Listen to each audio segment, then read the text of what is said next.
આ તરફ વ્યારા ધારાસભ્ય મોહન કોંકણીએ યુસીસી અંગે સ્પષ્ટતા કરી છે। કાજલ હિન્દુસ્તાની દ્વારા કરાયેલી પોસ્ટ મુદ્દે સ્પષ્ટ પ્રતિક્રિયા આપી છે।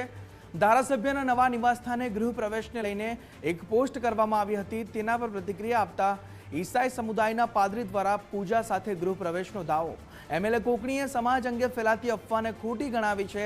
ધર્માંતરણને લઈ એસટી સમાજને લાભ બંધ થવાની વાતને નકારી કાઢી છે। યુસીસીમાં આદિવાસીઓને બાદ રાખવાની એમએલએ સ્પષ્ટતા કરી છે। આદિવાસી સમાજ પ્રકૃતિ પૂજક હોવાનો પણ ઉલ્લેખ તેઓએ કર્યો છે। કાજલ હિન્દુસ્તાની પોતાનું સાચવે તેવો ધારાસભ્યનો જવાબ છે કે તેઓ પોતાનું સાચવે, બીજાનું ના કરે।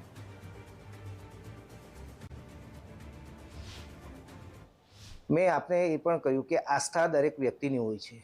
અમે મંદિરે જઈને ત્યાં પણ પૂજા કરતા હોઈએ છીએ, ત્યાં પણ પ્રાર્થના કરતા હોઈએ છીએ। તો સ્વાભાવિક છે કે આવ્યા ત્યાં કદાચ આવ્યા હશે ને પ્રાર્થના કરવા માટે કે ભાઈ ગૃહ પ્રવેશ માટે પ્રાર્થના કરવામાં હું બ્રાહ્મણને બી બોલાવી શકું, કોઈ પણ વ્યક્તિને બોલાવી શકું। આદિવાસી સમાજનો છું અને સ્વાભાવિક છે મારી આસ્થા દરેક ધર્મ માટે છે, એટલે કાજલ હિન્દુસ્તાની એ પોતાનું સાચવે, અમારું સાચવવાનો પ્રયત્ન નહીં કરે।